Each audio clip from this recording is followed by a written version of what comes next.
Сәлем, сәлем достар, қалайсыздар? Жайлап барлығыңыз қосылайын деп жатырсыздар. Мен естіліп тұрмын ба? Связьді тексеріп алайықшы. Өйткені как будто естіліп тұрмаған. Елігай, қалайсыздар? Мен естіліп тұрмын ба? Хабар берсеңіздер. Естіліп тұрмын. Ура, все, я думала уже что-то не то. Окей, сәлеметсіздер ме кеш жарық. Бүгін бізде керемет осындай бір кездесу болайын деп тұр. Бізде бүгін қонақта Асел Темір, өздеріңіз білесіздер. Асел Темір IELTS тапсырып 8-0 деген керемет балды бірінші талпыныстан, бірінші рет тапсырғаннан сразу алды. Яғни барлық әсіресе writing-нан 8-0, speaking-нен 8-0, reading-нен 8-0 және де listening-нен 8-0. Overall 8 деген өте керемет балды алып, бәріміз бірге тойладық, бүкіл Instagram болып. Сіздерге де рахмет, сіздердің де қолдауларыңыз өте керемет болды. Енді бүгін сол Асел Темірмен біз қалай бастадық, даму жолын, кәсіби қалай дамыды, және тұлғалық қалай дамыды, в принципе, IELTS-қа қалай және де дамыды, қалай дайындалдық, қанша уақыт кетті, қандай қиындықтар болды, не оңай болды, қандай стратегия құрдық жұмыс жасау барысында. Осылардың барлығын біз бүгін қарастыратын боламыз. Және де енді сонымен қатар сіздер бірнеше сұрақтар өткенде қалдырғансыздар. Сол сұрақтардың барлығына да жауап беруге тырысамыз. Және де егер де ол жерге ешқандай да сұрақты қалдырмаған болсаңыздар, қазірде яғни біздің әңгімелесуіміздің барысында қандай да бір сұрақтар туындап жатса, feel free. Жазып өздеріңіздің сұрақтарыңызды қойып жатсаңыздар да болады. Қазір Аселді іздеп көрейін. Мен мына жерден, мен пока көріп тұрған жоқпын Аселдің қосылып жатқанын. Пока ее нету. Я здесь ее не вижу. Бірақ басқа қыздарды көріп тұрмын. Елігай тичерді көріп тұрмын. Аягөз тичерларды көріп тұрмын. Елігай тичермен өткізіп жүрейін ба осы жерде? Прямой эфир дегенсің ба? Өйткені Елігай тичерде бізде өзінің тоже Teaching IELTS группасында болған, және сол группадан ең бірінші болып мықты результат көрсеткен әріптесімнің бірі, бірақ Елігай тичердің әлі біз результатын айтқан жоқпыз, бірақ бұйыртса Құдай қаласа айтамын деген жоспар бар. Окей, Асел Темір қос.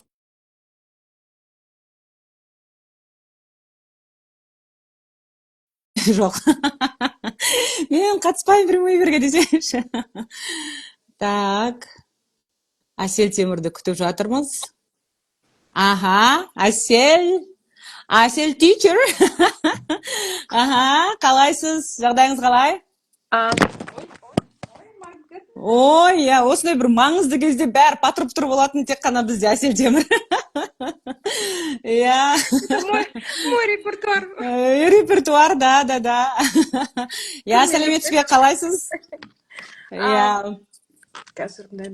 Жақсылап орнына қойып алыңыз. Так, соскучилась дейді Елігай. Я тоже соскучилась, Елігай, бірақ пока отдыхайте, вы заслужили. Так, қалайсыз Асел Темір, өзіңіз өткенде ғана 8-0 деген керемет бал алдыңыз. Сезімдеріңіз қандай? Қуаныштың бір жүк түскендей. Наконец-то әйтеуір бір нәтижені алып, енді арғай спокойно, со спокойной душой, с чистой совестью өзімнің оқушыларына дайындаймын, потому что сол жолдан өттім. Қандай нені күтуге болады экзаменде, қандай hurdles, қандай obstacles, соның барлығын біліп алып, енді оқушыларға емтихан форматына дайындауға жеңілдірек болады деген оймен.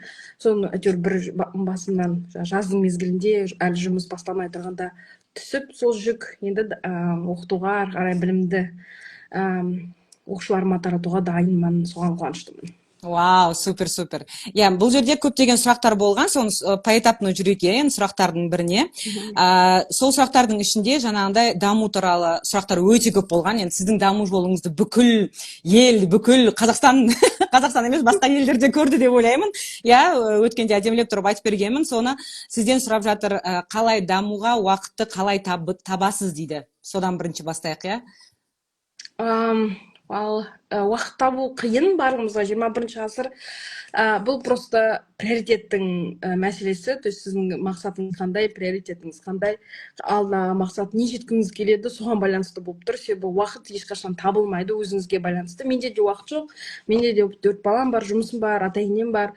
Бірақ соның өзінде сол күні қолыма ұстап, ыдыс жуып жатсам да ағылшын тыңдап жатамын, үй жинап жатсам да бір нәрсе әйтеуір бір қолымда ұстап алып ағылшын подкаст тыңдап жатасың, әйтеуір жұмысқа баратқанда 5 минут уақытың бар болса соны күнделікті өмірге, күнделікті күн тәртібіне құртайдай small steps дейді ғой, енгізіп сонымен дамып келіп жатыр. Себебі ешкім бұл өмірде сіздер да бөлме барып оқышы, дайындалшы, кілтеп алшы ана бөлмеңді, отыра бер деп ешкім сендерге ондай жағдай жасамайды.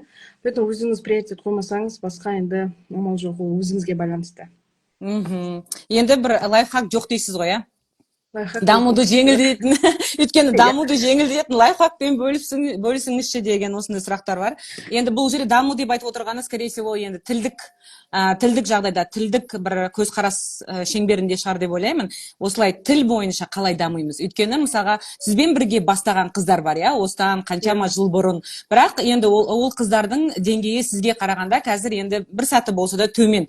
Олар да өзінің жаңағы пейсында дамып жатыр, бірақ енді сізде буст тезірек болды деп ойлайды көбісі. Не үшін? Қандай құпия деген сол ғой. Мен қазір енді ойлап отырмын, профессор Хюберманның как раз осы тақырыпта өзінің подкасты болды. Бұл жерде енді буст жасау, кез келген дағды үйрену, бұл дело привычки, былай қарап отырсаң. То есть сен күнделікті күн тәртібі бар, қалыптасқан, сен оқымайсың, уақытың жоқ, сен білмейсің, жұмыс, бала-шаға дейсің, сен вот саған ағылшын үйрену керек, сен уақыт табу керексің. Ол яғни жаңа привычканы дамыту. И Хюберманның айтуы бойынша, жасау үшін жаңа лимбик фрикшн деп айтады. Сен бар существующий, бар привычкалардың қасында сен қыстыруың керексің новый привычка. Менің жағдайымда дәл солай болды, иә, сол лайфхак. То есть мен ыдыс жуып жатқанда сотканы оқып қоямын, қазір жақсы ғой, интернет бар, Wi-Fi барлығы бар. Қойып қоямын, подкастымды тыңдап қоямын да, ыдысымды жуып жатамын, үй жинап жатамын да, наушник киіп аламын, подкаст тыңдап жатамын, жатарда 5-10 минут қызықты өзіме ұнайтын тақырыпта кітап оқып жатамын. То есть мен определенный уақыт болды, маған бір сағат мне ағылшын арнаймын деген жоқ. Менде күнделікті өмірімен күнделікті түс жуып жатамын ба, түс жууға, например, дұрыстап түс жуатын болсаң 5 минут тұру керексіңдер ғой. 5 минут іш пісіп тұрғанша лучше сол параллельно бір подкаст тыңдап неге сол түсті жұмысқа. То есть существующий қандай сізде привычка бар, соған тек жаңа дағдыны қыстыру. Бұл бірінші мәселе.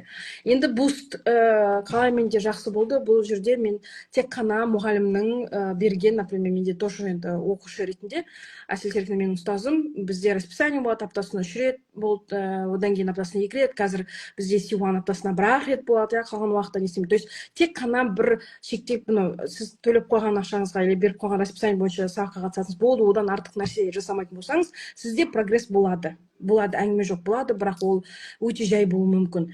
Тезірек сіз нәтиже жету үшін сізде қосымша погружение, постоянно айтамын ғой, жаңа artificial English environment құру керек өздеріңізге. То есть қосымша бір нәрсе тыңдау керек, оқу керек, берілген тақырыптан бұрын. Или хотя бы тапсырма берді. Смотри, мұғалім, потому что мұғалім болуы мүмкін. Әсел Серкина, который бізге оқулықтан бөлек дополнительный материал берді, ананы оқып, мынаны тыңдайсың, бұны орындайсың. Конечно, сен бустың күшті, керемет болады, 100 есе, 200 есе. И болады обычный мұғалім, который только текстбукпен жүреді, и там ішіне береді қандай тапсырма, ол аз ол. Нәтиже жету мүмкін емес. Если только текстбукпен жұмыс жасайтын болса, жетесіз примерно к пенсии. Жестко. Енді солай. Иә, шынымен, мен келісемін. Сөйтіп айтамын, қара енді өздері, мен сендер беріп жатырмын, маған да выгодно. Мен пенсияда шыққанда сендерді мен қасымда үйреніп жүресіңдер. Жақсы маған да. Пожалуйста, деп айтамын.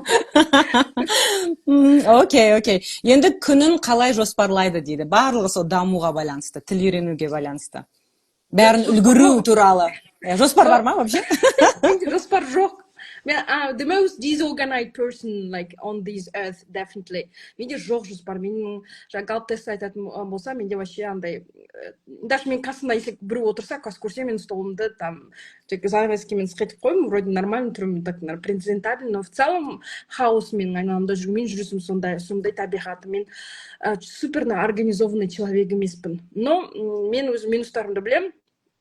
Опять же, галп тест бар, басқасы бар, и соған сәйкес өзімнің немді күн тәртібім қояды. То есть мен флумен жүретін адам, то есть жел қай жаққа үрсе, сол жаққа кетіп қалуы мүмкін.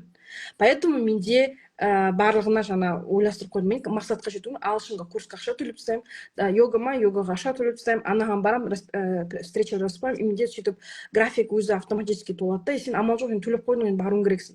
А так, если менде осындай нәрселер болмаса, если мен алдына жоспарлап, менде видение бар, общая картина, там 5 жылдан кейін, 10 жылдан кейін не болғым келеді, но прям апта сайын, ай сайын менде андай осыны істеуім керек, мынаны істеуім керек, жоқ, мен оған там, не знаю, последний минутада келуі мүмкін, поэтому маған басқа адамдар көмектесетін. Әсет Серіктің ұстазым ағылшын тілінде, там йогадан Динара менің ұстазым бар. Анау ұстаздарға ақша төлеп қоямын, сонымен графигім толады, сонымен жүремін. Потому что мен really disorganized person. Бірақ мындай адамдар бар ғой, ақша төлеп қойып жоқ болып кететін адамдар ше. Сізге, то есть ақша төлесем, значит, бару керекпін деген бар да, а біреулер ақша төлейді. Бірақ жоқ болып кетеді. Соншалықты мысалы қанша ақша төлеп жатса да, соншалықты күш, энергия, уақытын инвестировать еткісі келмейді. Ондай адамдарға қандай кеңес бересіз? Білмеймін даже, если честно, не айтуға болады. Қоя салыңдаршы. Қоя салыңдаршы. Менің случайымда бұл жұмыс жасайды. Менде, по-моему, нағыз қазақ мен ұяттан қорқатын. Вот мен ақша төлеп қойды, сақырмаса, ұят. Әсел Серіктің бетіне қалай қарам? Ана тәржі йогаға тұрғым келмейді, алттама, Динараның бетіне ертең қалай сөйлеймін, қалай қарам? Вот ұят деген мен двигатель моего прогресса. Блин, қаландар, значит, шала қазақтар, что ли, я не знаю. Ну, прям классно. Ұят, если как идет, как драйвер, да, почему? Как катализатор движения, это прям супер, это классно. Окей. То есть, енді күнді қалай жоспарлаймын деген сұраққа енді жауап бердік. Енді әркім бұл жерде өзінің жоспарлау бір лайфхактары болып жатады. Менде де ешқандай жоспар болмайды. Менде бір жылға жоспар болады. Соның ішіне мен не енгізім, соны ғана жасаймын. Қалған нәрселердің барлығы енді тоже флоумен кететін нәрсе, иә. Окей, енді жайлап бастайық. Енді бэкграундыңызды бәріміз білеміз. Бұрыннан жаңағындай ағылшын тілі маманысыз, қаншама жыл бойы сабақ беріп келе жатырсыз. Еще CELTA certified мұғалімсіз, по-моему, емес, точно. Я точно, уже бірнеше жыл болды. Және де сосын тағы сұрақтардың бірінің ішінде advanced деңгейге қанша уақытта жеттіңіз деген сұрақ қойған. Так, мен қашан бастадым? 2021-де бастадым ба? 2021, 22, 23, 24, 25 ба? Дәл оқып жатырмын. Так что не считайте. Әлі C1-ға жеткен жоқпын да. Но уже IELTS-пен вы подтвердили сертификат бойынша, то, что у вас C1 там прям жазылып тұр. Так что енді мен бітірмей-ақ, менде C1 деп жүресіз. Спокойно. Ну, точно C1, я білмеймін, точно бір жыл. Мен мысалы бастаған кезде 2020, қашан жаздым сізге? 2021-де жаздым ба? Сондай ау? Менде ол кезде pre-intermediate-тің нормальный интермедиатке уф-пуф деп зорға жетіп жатқан кезім болды. Мен интермедиатты оқыдым, получается, 2022 жылда бітірдім интермедиатты. Ну, и содан бері 3-4 жыл болды ма? 3-4 жыл болды, сол C1-ға жетіп, уф деп, ойбай, C1-ға жеттік па? Оған жетсе, оказывается, там тоже өзінің подводные камни үйренетін затын. Алдады десеңші, Әсел Серіковна, C1-да оңай болады, C1-да. Я солай дедім, осы менде там правила жоқ, баяғы правилар бәрі оңай болады деп айтыңыз ғой, сөйтіп. Дұрыс қой енді, лүрит ету керек қой. А как же дегенсіз ғой. То есть ықшамдап айтқан кезде, мына жерде сұрақтар жазып жатыр арайлым. 21 жылы жаңағы strong pre-intermediate-пен келген. То есть ол pre-intermediate деген ол қандай деңгей деген сұраққа жауап берейін бірінші. Pre-intermediate деген ол уже өзіне таныс тақырыптарда оңай, жеңіл, тез сөйлейтін адам. То есть принтермет деген деп тұрған емес. Біздегі мысалы принтермет деңгейді біледі көп адамдар. Принтерметте бізде уже жұрттар статья оқиды. бізде видеолар көреді, иә, то есть получается ол принтермит деген ыңқылдап тұрған деңгей емес. Принтермит деген ол кәдімгідей сөйлеп тұрған. Келген кезде, Әсел маған келген кезде, ол кезде біз B1-ды бастадық, прям low B1-нан бастадық, и солай бізде ары қарай жұмыс басталып кетті, ары қарай тоқтаған жоқ дегендей ғой енді. Сондықтан да бұл жердегі сұрақтарыңызға жауап бердік деген үміттеміз, иә, біз сол B1-нан бастадық кәдімгідей. Одан кейін енді IELTS-ты тапсыру керек деген ой қайдан келді сізге? Мен өзім сабақ бергенде мен ойлайтын нәрсем, то есть мен соған сәйкес болуым, я должна соответствовать. Менде сондай ой бар да, білмеймін қайдан қалыптасқан, потому что по идее сен IELTS тренер болу үшін саған не обязательно IELTS тапсыру жақта. Саған да ешқашан жазылмаған, сен IELTS-ты біреуге үйрететін болсаң, сен де өзің IELTS тапсыру керексің, ол IELTS-тың жоғары бол, ондай жоқ, ешқашан жазылмаған, сен спокойно General English, потом IELTS-ты хабарың бар болса, қалай үйрететін, пожалуйста, үйрете бересің, оқушыларың самый главный нәтижеге жеткізсең болды. Но менің жағдайымда мен өйтіп жаса алмаймын. Мен бірінші өзім тапсыруым керекпін, өзім үшін көруім керекпін, потому что бір жағынан қазір қоғамда қалыптасқан, вот сенде IELTS жоқ болса, сенде тоже какой-то недоучитель английского языка деген біздің жақта сондай ұғым қалыптасып жатыр екен. Уже сұрайды, сенде IELTS бар ма? И уже сұрай берген соң оқушың сұрайды, ата-анаң сұрайды, бір жерден естіп алады да, IELTS-ыңыз бар ма деп. Сол кезде деп тұрғым келмейді менің. Поэтому я менің IELTS-ым бар, я менің ана нәрсем. Например, былай қарап отырсаң, салты салып жатқан сертификатым мен алған, ол қымбат, почти $1 миллион. И оны мен 8 ай оқыдым. Ол IELTS-тың алған сертификатына қарасаң құндырақ, потому что там білім кәдімгідей фундамент, оқушыларға дұрыс білім беруге мүмкіндік бар. Бірақ ол сертификат ешкімге қызық емес, ол туралы көп адамдар білмейді, IELTS туралы екінің бірі біледі. И сұрайтын кезде мен өзіме сенімді, я мен оны оқыдым, тапсырдым, мен одан хабар бар деп мен оқушыларды уверенно үйрете аламын. То есть мен өзіме осы IELTS сертификатты алу арқылы өзіме вот реально позволение бердім. Все, Асел, сен можешь үйретуге. До этого ондай менде өзіме рұқсат бере алмадым. Поэтому маған бұл қажет болды. Әркімнің түсінігі әртүрлі, бірақ менің жағдайымда осылай. Өте керемет деп ойлаймын. То есть получается, сіз бірінші очередь студенттеріңізді ойладыңыз. Бірінші, опять же, тоже ұят. Мен қалай осылай жаңағындай білім беремін, өзімнің деңгейім төмен, мен қалай жұрттарға сабақ беремін, қалай мен оларды үйретемін деген осындай бір өте, осындай бір күшті бір сезім сізді алға тез жетеледі деп ойлаймын. Кейбіреулер ұялмайды да ғой, төменгі деңгеймен сабақ бере бер. Мен өте ол нәрсеге білесіздер, категоричный нәрсемен, мен төменгі деңгеймен, даже мен егер де мектеп директоры болатын болсам, бірде бір адамды IELTS сабақ, то есть жұмысқа алмайтын едім. Минимум дегенде хотя бы 6,5 болса, мен мысалға мектеп директоры болсам, я мен ол кісіні мен мұғалім ретінде алар едім. Өйткені уже 6,5 бар деген адам, это уже бір кішкене болса да ағылшыннан более-менее бір нәрсені білет деген сөз. Ал егер де сен өзің деңгейің төмен, қазіргі оқушылардың деңгейі мұғалімдерден де төмен. Бізде қаншама подростктар бар, осы жерге жаңа қазір Яна қызым кіріп жатыр. Олардың деңгейлері это прям космос, айта алмаймын мен өзім подросттарымның деңгейін. Сондықтан я космостан Әсел біледі оны жақсы. Сондықтан да оны, поэтому мен ойлаймын, қазіргі мысалға оқушылардың деңгейі осындай жоғары деңгей болғанда, сіздің деңгейіңіз, мен принтермит или 6,5 деген сөз, мне кажется, ұят. Ол сол ұятты, и жаңағы өзімнің жаңа тауып атқан ақшамды адал жейінші деген әңгіме ғой бұл жерде. Өйткені сабаққа шейін барып келесің, кетесің, 45 минут өтіп кетесің, әйтеуір бір нәрсені айтасың. Енді бәрі емес, енді мықты мұғалімдер бар, ол мектепте жүрген. Бірақ менің өзімнің, мен көп мұғалімдерге сабақ беретін болғаннан кейін де әріптестермен өте всегда жаңағы stay in touch болғаннан кейін мен біліп жатырмын. Білеміз ғой не болып жатқан.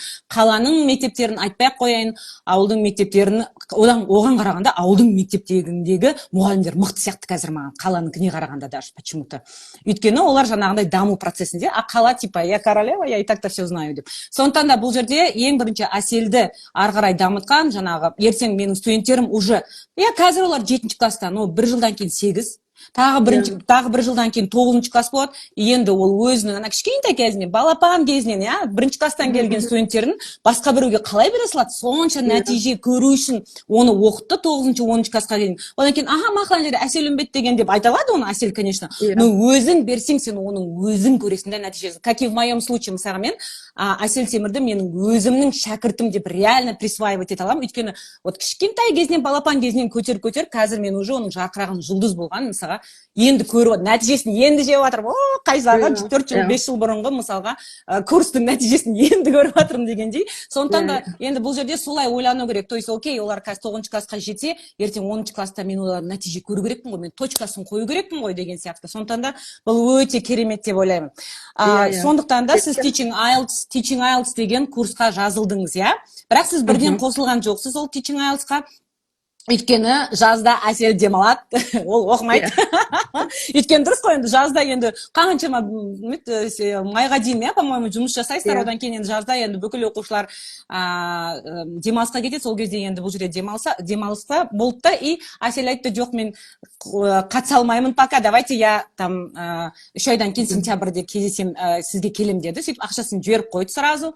Сөйтті де сентябрьдің басында, по-моему, 1 или 5 күні, мен точно не помню, біз Teaching IELTS-ты жеке бастадық.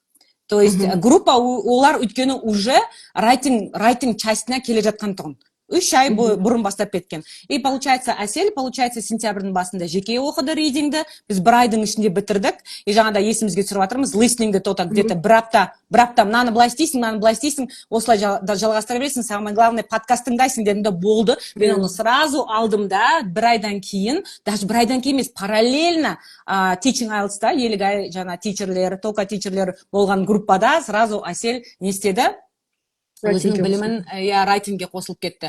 Осылай болды. Енді бұл жердегі сұрақтардың бірі, ридинг туралы тоже сұрақтар қойыпты. Ридингден қалай 8 алдыңыз? Біз әлі 6,5-ға жете алмай жүрміз, 7-ге жете алмай жүрміз. Қалай академический текстер сізге оңай болды ма, қиын болды ма деген сияқты сұрақтар қойылған. Соны кішкене айтып кетсеңіз, ридинг часть туралы. Вообще, 4 секциядан рейдинг ең бірінші тапсырғанда, көреміз ғой, әлі білмейсің нелерін, стратегия ешнәрсе хабар жоқ. Ең бірінші тапсырғанда рейдингтен менде самый бірінші жоғары балдар алдым, 7-5, уже сразу сходу алып бастадым. И сразу маған оңай ма, рейдинг оңай екен деп байқадым. Но бұл жерде, получается, рейдингтің аржағында фундамент бар, бәрі деңгейге байланысты. Сіз деңгейіңіз төмен болса, оның там супер лайфхактары жоқ. Конечно, там синонимпен жобалап табуға болады, но 8-ге беретінде ол синонимдер екі талай көмектеседі. Деңгей болу керек, фундамент болу керек.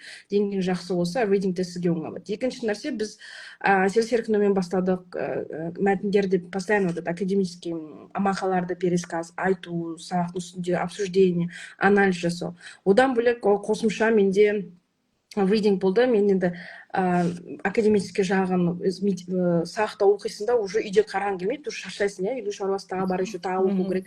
Нет, мен романдар оқып бастадым, как раз IELTS-ға қатыспастан бұрын, 1 жыл бұрын бастадым оқып. И соның ішіне кіріп кеттім. Сол маған кәдімгі қызық болды. Бұл все-таки өйтіп жаңа үзбей оқу, ол фокустың extending of your focus. Соған өзінің үлесі бар да, потому что біз бәріміз social медиада отырамыз, и біз ана скроллить етеміз, 1 минуттық видео оқамыз, и уже біз автоматически біздің фокусымыз бетіп, орнықты емес, оқушыларға ұрсамыз, фокус жоқ, сабақта лағы отырады, басқа жаққа қарайды, ой ауысып кетеді деп та. Но бізде тоже сондай бар, ересек адамдар тоже бар, потому что қолымыздан сотка тастамаймыз. Бізде бар, тек осы романдардың оқуының өзі фокусты орнына қоюға, то есть 1 сағат бойы ұзақ текстерден қорықпай, уже көз үйренеді ғой, қорықпай оқып түсінуге мүмкіндік берді. А так, аржағында ол фундамент, деңгейдің бар болуы, сондай жаңағы мақалаларды, articles неше түрін оқып, новостелерді неше түрін оқып, соның барлығы бұл накопительный эффект. Конечно, там болды моменттер, которые үйренетін нәрсе, себебі там сложный текстер береді, сен білетін психологический жақтар, мысалы, көп фокус жасасаң, соларға оңай келеді, та сәл басқа нәрсе келсе, не знаю, там биология, археология, физика. Сондай бір зат келсе, уже кішкене сасасында, сонымен практика жасау арқылы үйренесің. Бірақ дегенменде 90% ол фундамент, и оған дейін сен оқу қабілетің қандай соған байланысты. То есть оқу керек.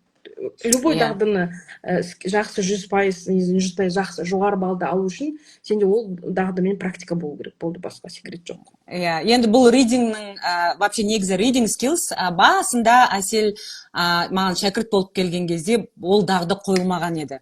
Оны біз қалай дамыттық, тоже интересный, это травма для Әсел Темір, да?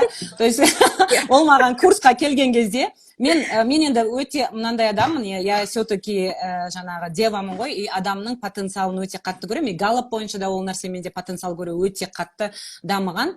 И сол кезде мен Әселді көрген кезде мен білдім ғой, то, что надо, я прям надо ее выжить все соки из нее. И сөйтем да жаңағы енді келіп, деп енді кішкене текстерді пересказ етіп үйретіп келе жатқанда мен анда все, давай, детка, Гарри Поттерді оқимыз. Өзі Харри Поттердің 10 штук па, қанша 7 кітабын сатып алғанда тұр да ол ана жерде. Мен айтамын, неғып тұр ол? Давайте кеттік, ой, я люблю Гарри Поттер, окей, давай тогда будем читать вместе. И сөйтіп деген, бізде өзі жеке сабақ болды, сонда жаңағы Харри Поттерді алып, жаңағыдай оқып бастадық. Қиын болды, енді прям травма болғанда травма, әйтеуір әрең дегенде оны бітірдік. Одан кейін қаншама бізде психологический кітаптар оқыдық. Мен қазір аттарын ұмытып тұрмын. Әйтеуір мен өзім оқымаған кітаптардың бәрін Әселге оқыттым. Сөйтіп олар оқуға деген жаңағындай бір құштарлығы ашылды деп ойлаймын. Өйткені кейін мен өзіне таңдаттым. Хочешь любой кітапты ал, мынаны қандай кітап алғың келеді, сол кітапты давай айтып, жаңа маған пересказ жасай бер деп сөйтіп не қылдық. И кейін уже енді деңгей өскен сайын уже психологический кітаптар оп-оңай болып қалады, ана психология how to бір нәрсе деген тақырыпта. Уже, конечно, уже сен романға, уже классический романдарға, тағы да басқа современный романдарға көшесің. И вот, мне кажется, Әселдің бірде-бір жаңа reading skills'ның сразу бірден 8 алып кеткенінің де себебі осы деп ойлаймын. Бірақ она могла еще выше, конечно. Неге не әсер етті сізге 8 неге 9 емес деп сұрадым ғой мен ең бірінші. Недовольнаямын ғой. Как всегда, неге 9 емес мынау дегенсің ғой. Не әсер етті деп ойлайсыз сізге 8 емес 9 алға. Бірақ 8-дің өзі де өте керемет балл. Ол оңай емес. Бірақ мысалға кейін тағы да бір енді бір Құдайдың өзі біледі, кейін тапсыратын болсаңыз, қалай не істер едіңіз? Мысалы, reading частьті тапсырып жатқан кезде қандай сезім болды? Негізі компьютер-бейс тапсырдыңыз сіз, оңай болды ма, қиын болды ма, сол жағын айтып берсеңіз. Компьютер-бейс тапсырдым оңай, потому что экрандар үлкен, удобно. Мен өзім ноутбугым кішкентай, 13 қой дюймов. Кішкентай, маған вообще супер ыңғайлы болды, практика жасағанда ыңғайлы болды. Білмеймін, маған енді в целом тапсырған кезде қиын болып көрінген жоқ. Но в том-то и подвох. Если ол қиын болып көрінбесе, значит, что-то не то-то. Что-то не то. Сонымен тапсырдым, вроде бы бәрін тапқан сияқты болды, 1-2 моменттер, которые күдік туғызды, содан енді 4 қате получается, 4 қате сол жерден кетті. Больше фокуса, білмеймін, больше практики, возможно, керек, больше академический тексті оқу керек па. Но в целом тексттер маған прям, то, что мен бұрын естейтін, тоже жоғары деңгейлер бар тапсырады, и төмен балл алады, 6-5 алады. И мен ойлайтын, сонда reading тексттер қиын болатын болды ау деп мен прям бардым. Америкада отырғанда ондай қатты темаға келген жоқ, қиын, өзім түсінікті, вроде 1 сағаттың ішінде белгіледім. Ну, 8 алдым, не знаю. Енді өйткені қаншама енді осы, енді біз былай, грубо говоря, получается, біздің дайындығымыз 1 жылға созылған ғой, 1 жыл, 11 ай, 10 ай ма, сондай шығар енді примерно. Енді ол жерде біз readingді мен бірден көрген кезде, reading оңайға түсті бізге сразу. Хотя енді басында ең бірінші балын көрсеттім сіздерге, 5-5 болған. Бәрі осылай бастайды деп айтсам, көбісі сенбейді. Бәрі осылай 5-5-тен бастайды readingді ең бірінші жасаған кезде. Енді біреулер бар, сразу 8-ден бастайды. Бұл бірақ подростықтар сразу айтайын, подростықтар сразу 8-ден 7-ден бастайды. Олар. Барлық запчасти новый. У них все новое. Мы уже, сколько там, под 40. Мы уже, да, такие уже, немножко старенькие дегенсің ба. Поэтому енді оның бәрі әсер етеді, шынымен де жасы все равно әсер етеді, есте сақтау қабілеті бар и так далее. И тем более, мысалға, менің өзім есте сақтау қабілетім өте төмен.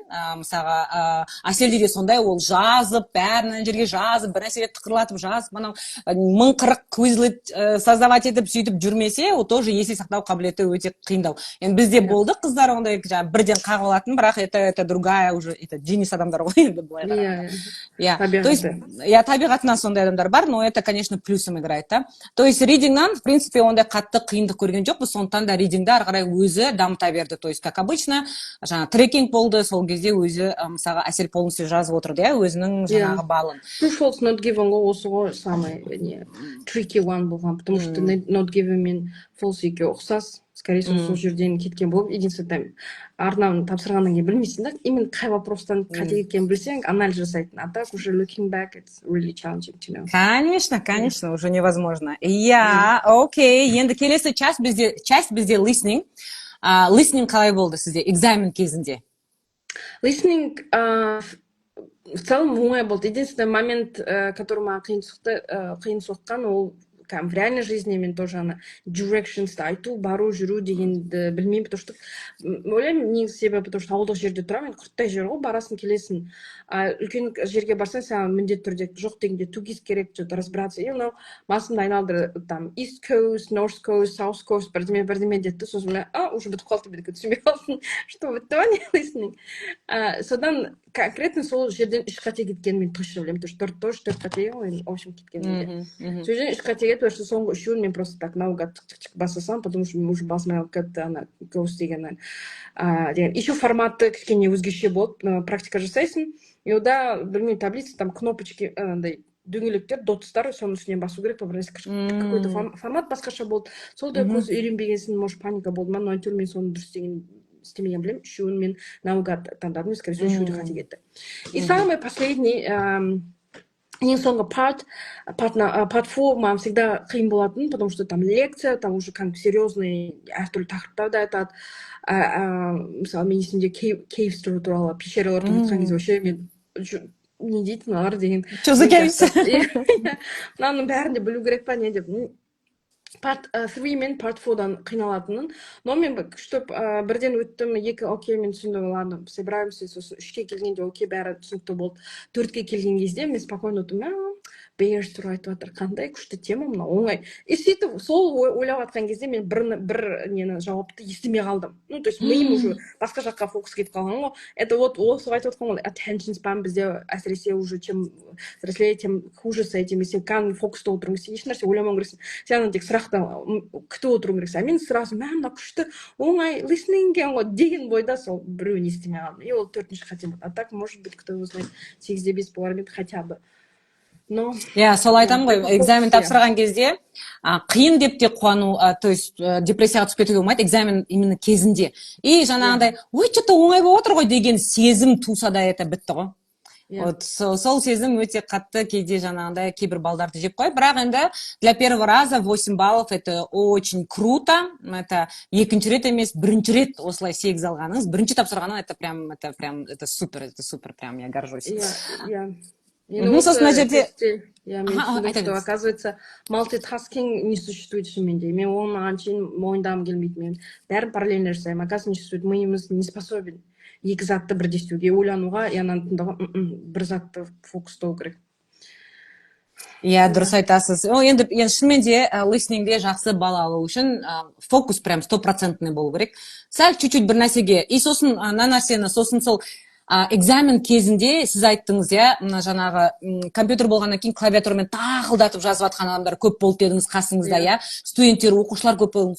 Сол қаншалықты сол сізге әсер етті? Мне кажется, сол да қатты әсер еткен сияқты, өйткені сіз әркім дайындалған кезде жаңағы экзаменде тыныштықта отырып сөйтіп, бірақ енді соның өзінде сіз көп нәрсе істедіңіз, иә, клавиатураңызды сатып алдыңыз, жаңағы бэкграунд неше түрлі жаңағы ютубта қосып қойып сөйтіп шумда істеңдер деп ұрысқаннан кейін, конечно, сіз вы начали делать это все, но все равно она жақта әсер етті, да? Все равно кішкене эмоциональные вот такие какие-то скачки были или нет все-таки?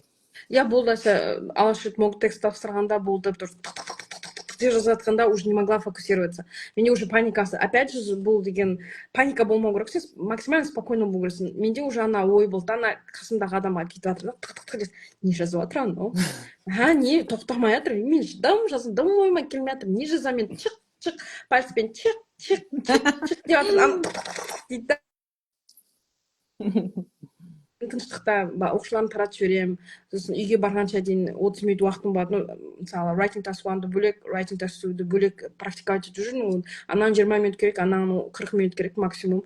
Жазып жасайсың, үйге кете бересің да. Тыныштық, никто не мешает. Оказывается, үйрену керек. Клавиатура шумная, если ноутбукпен отыратын адамдар біледі, олардың біздің клавиатурамыз не шумит, ана жақта клавиатура тықылдайды, и соның дыбысының өзі раздражать етеді. Мен бірінші бэкграунд дыбысты қосқан кезде жаза алмадым, ана бэкграунд дыбыс тоже печатать етеді, фокусты қоя алмайсың. А потом жаза алғасын уже үйренесің. Мы любой нәрсеге үйренеді, просто практика болса.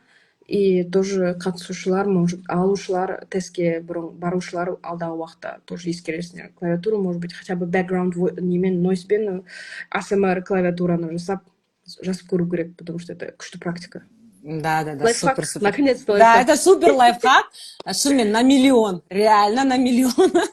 Потому что оның алдын біз бірде бір жаңа студентпен олай жасап көрмедік, бірақ вот бірінші рет Әселмен солай жасадық. И мне кажется, все-таки бірақ біз аз жасап қалдық. Көп, может быть, 10 ай бойы солай жасағанда, может быть, вообще бұдан да жоғары балл алар ма едік, я 9 алар ма едік мүмкін. Бірақ енді біз бір айда әріңдегенде сол нәрсеге жеттік. Миымыз лайфхак. Единственный. Сол бір айдағы результат 8-0 listening. Все равно, мне кажется, это супер результат. Но могло бы было бы быть лучше. Как всегда, я недовольный тренер. Мен сол недовольный болғаннан кейін де студенттерімді пуш ете беремін. Давай деп. Сол. И сосын мына жерде тағы да бір сұрақ. Я listening көтеру үшін не рекомендация етесіз дейді. Подкасттар, скорее всего. Иә, listening те тыңдау керек, подкаст тыңдау, басқа ешқандай оның несі жоқ. Readingті жақсарту үшін көп оқу керек. Желательно академические тексты, журналдар, не знаю, там New York Times, какой-то академический болу керек, новости оқу керек. Но если прям не получается, как в моем случае, хотя все-таки оқу керек, в моем-то случае менде все-таки база болды. А потом мен романдарды подключить еттім. Но в целом романдарды оқысаңыз тоже, конечно, пайдасы бар, чуть фокус не істейді, там жаңа сөздер. Сөздік қор. Иә, сөздік қор болады. Иә, но любой скиллді дамыту үшін, listening үшін көп тыңдау керек, reading үшін оқу керек, speaking үшін көп сөйлеу керек, практика жасау керек, writingге көп жазу керек. Ну, тоже, конечно, там нюанстар бар, по-любому. Қайсына келсек те, listeningте иә, тыңдау, уақыт бөлу, потому что, опять же, біздің миымыз сопротивляться етеді. Егер сіз оған шейін ешқашан тыңдап көрмесеңіз, емтихан жүреді 40 минут, ойлап қараңыз, 36-40 минут па, 40 минут жүремін. 40 минут сіз бір нәрсені фокуспен тыңдай алмасаңыз, онда емтиханды сіз тапсыра алмайсыз, потому что мен өзім білемін, до IELTS маған айтып жүрді, вот CEO diary'ді тыңда, первый 15 минут тыңдай, все, менің миым ұшып кетеді. Ертең сабақ, кешкі ужинға не пісіремін, ертең не киім киемін, ананы істеу керек, мына все болды, уже кетіп кетеді. И уже мен IELTS тапсырдым, мен уже соңғы байқағаным, спокойно 2 сағаттық CEO diary'дің документальный фильм 2 сағат спокойно тыңдай алады екенмін. Просто это дело практики, енді соны бастау керек, да, потому что қысқа видеоларды қарауға болады, тыңдау болады, иә, окей, көмектеседі, но ұзақтарға шайып үйрене беру керек, потому что ми деген отказ береді. Через первые 5 минут все уже басқа жаққа ұшып кете береді. А сізге надо нарабатывать скилл. Поэтому ұзақ видеоларды әртүрлі адамдар бар, әртүрлі акценттермен, еще 1-2 адам болса, неде видеода или аудиода тоже күшті, потому что там разный формат listeningте. То есть разный форматты көру керек. Иә, супер рахмет. Өте керемет сондай бір лайфхак деп айтам. Көбісі ойлайды ғой, бір жаңағындай бір супер бір таблетка керек, какой-то magic pill нужен нам, давайте деп. Ешқандай magic pill жоқ, иә, барлығы жаңағы. Әселмен толықтай келісем, reading жоғары болу үшін оқу керек. И какие-то лайфхаки, оның жұрттың барлығы біледі. Skimming, scanning, intensive reading — это топовые 3 стратегии, которые нужно включать. Остальное все уже дело практики. И listening то же самое, да? Окей, ладно, енді ең керемет маған өте қатты ұнайтын частардың бірі speaking туралы айтайық. Speaking сізде 8-0 с первого раза, это прям mind-blowing. Прям супер, мен енді өзімнің эмоциямды жеткізе алмаймын осындай балдар шыққан кезде. Енді осы спикинг секция туралы айтып берсеңіз, экзамен күні қалай болды, қалай тапсырдыңыз, кім қабылдады, қандай сұрақтар болды, кішкене осы туралы сезіміңіз қалай болды? Бірінші дайындық туралы айтыңыз, қалай өтті спикинг дайындығыңыз, и одан кейін барып уже ағырай экзаменді айтып бересіз. Спикинг дайындықта біз тақырыптар беріледі, мақалалар оқу керек, сол сұрақтарға жауап беру керек. Былай суббота сайын Әсел Серіктің өткізген спикинг клабтары болды. Солан почти, по-моему, ешқайсысын пропускать еткен жоқпын, барынша қатысуға тырыстым. Сосын жеке еще немен аудиозаписпен жіберіп жүрдік. Басында прям diligent қатыстым, соң жағында writingке көбірек фокус жасадым да, и оған уже мүмкіндік болмады.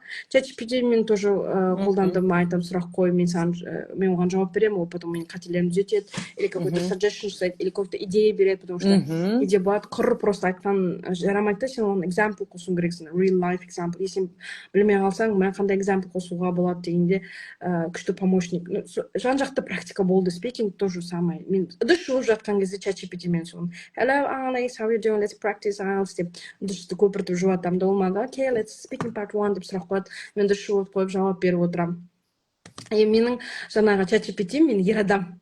мен сөйтіп соткамды алып жаңағы нан илеуге кетті, ана бізде кішкентай бөлме ұн жиналып тұратын, сол жаққа бардым, нан илеуге бардым. Мен сөйлесіп жатырмын да, анау ер адам дауысы, менің атам соны бүйтіп еріп жүрді. Мынауыз қандай жігітпен сөйлеп жүр.